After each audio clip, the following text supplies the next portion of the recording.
Xin chào mọi người đã trở lại với channel của hội game.net và hôm nay chúng ta cùng tìm hiểu thử xem tiêu điểm tướng của tuần này là tướng nào nhé. Welcome to the League of Legends Champion Spotlight, featuring Fiora, the Grand Duelist. Fiora is a melee fighter, duelist, and carry, adept at navigating through combat, dealing with counterattacks from her foes, and dealing tons of damage to specific targets. A properly played Fiora will dominate opponents with almost no chance for escape. Fiora's passive is Duelist. Whenever Fiora deals physical damage to an enemy, she will begin regenerating extra health for a few seconds. If she damages an enemy champion, this effect will actually stack upon itself up to a cap. Lunge causes Fiora to dash to target enemy, damaging it on arrival. Lunge can be used a second time to dash again to the same or a different enemy before going on cooldown. Lunge's primary purpose is to close the distance to enemy targets, so take 1 point early, but it doesn't need to be maxed until level 18. Riposte passively grants Fiora bonus attack damage, empowering her physical abilities and basic attacks. Once activated, Fiora will parry the next basic attack from an enemy champion, neutral monster, or large enemy minion, blocking the damage and reflecting some damage back to the attacker.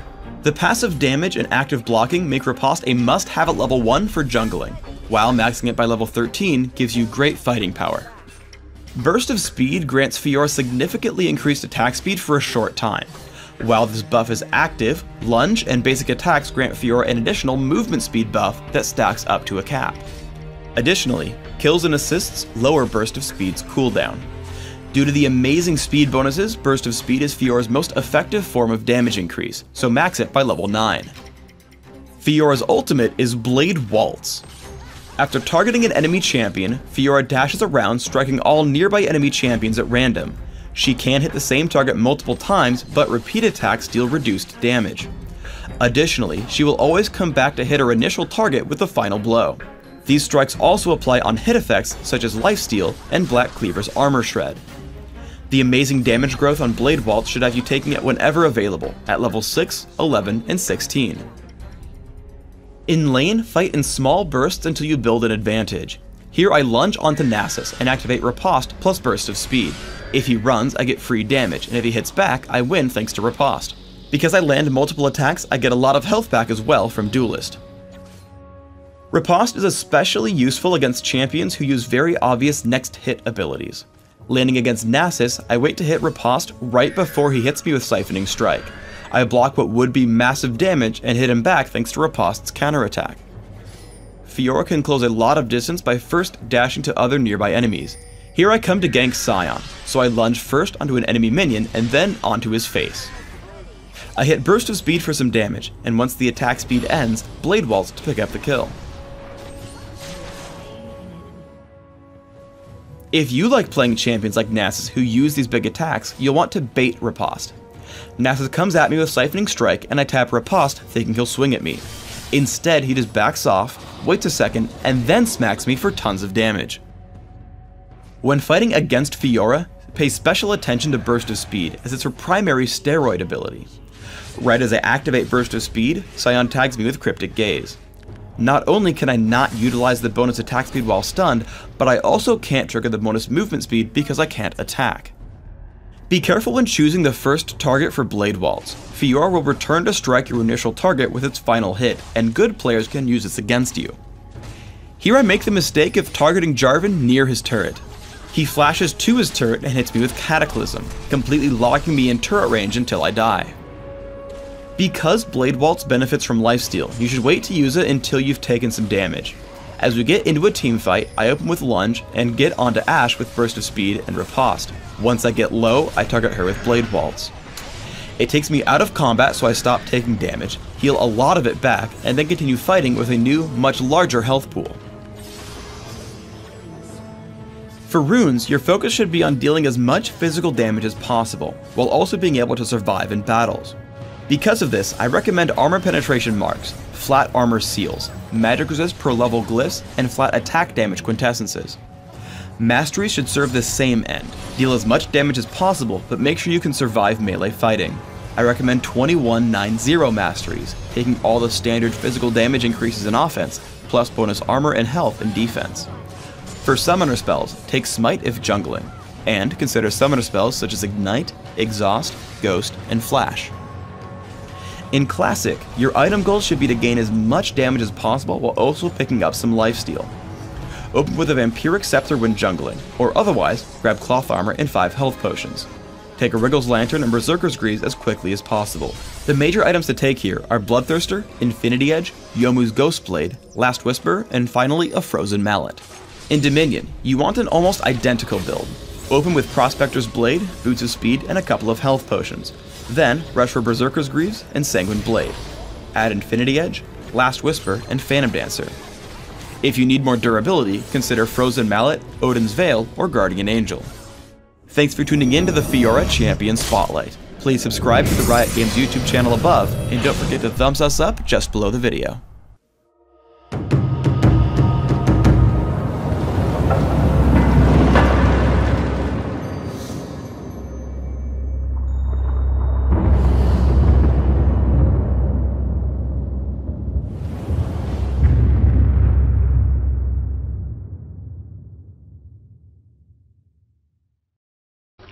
Thân mọi người đã coi qua clip và đây là clip được lấy nguồn ở trên mạng về, và cũng cảm ơn cái kênh Liên minh huyền thoại ở trên YouTube để cho mình được cái ý tưởng làm về những cái tướng ở trong Liên minh huyền thoại. Ngoài ra bạn cũng có thể vào trang web hội game.net và ở thể loại game online ở Liên minh huyền thoại, thì ở trong cái thể loại này nó sẽ có thể tập hợp những cái bài viết nói về truyền thuyết hay là những cái bài viết hướng dẫn cách chơi, thì bạn có thể vào ở trong đây để bạn kiếm những cái cách chơi, những cái tướng mà bạn đang yêu thích.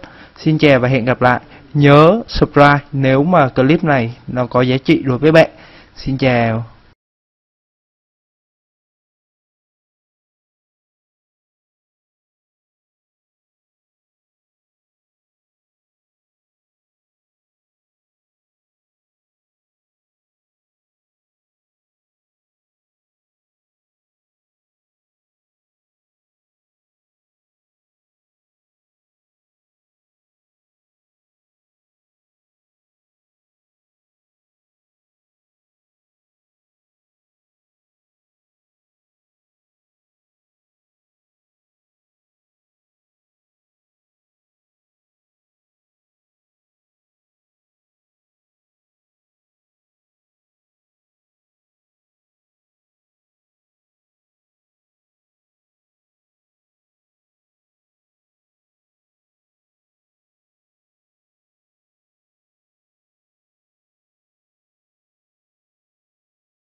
Thân mọi người đã coi qua clip và đây là clip được lấy nguồn ở trên mạng về, và cũng cảm ơn cái kênh Liên minh huyền thoại ở trên YouTube để cho mình được cái ý tưởng làm về những cái tướng ở trong Liên minh huyền thoại. Ngoài ra bạn cũng có thể vào trang web hội game.net và ở thể loại game online ở Liên minh huyền thoại, thì ở trong cái thể loại này nó sẽ có thể tập hợp những cái bài viết nói về truyền thuyết hay là những cái bài viết hướng dẫn cách chơi, thì bạn có thể vào ở trong đây để bạn kiếm những cái cách chơi, những cái tướng mà bạn đang yêu thích. Xin chào và hẹn gặp lại. Nhớ subscribe nếu mà clip này nó có giá trị đối với bạn. Xin chào.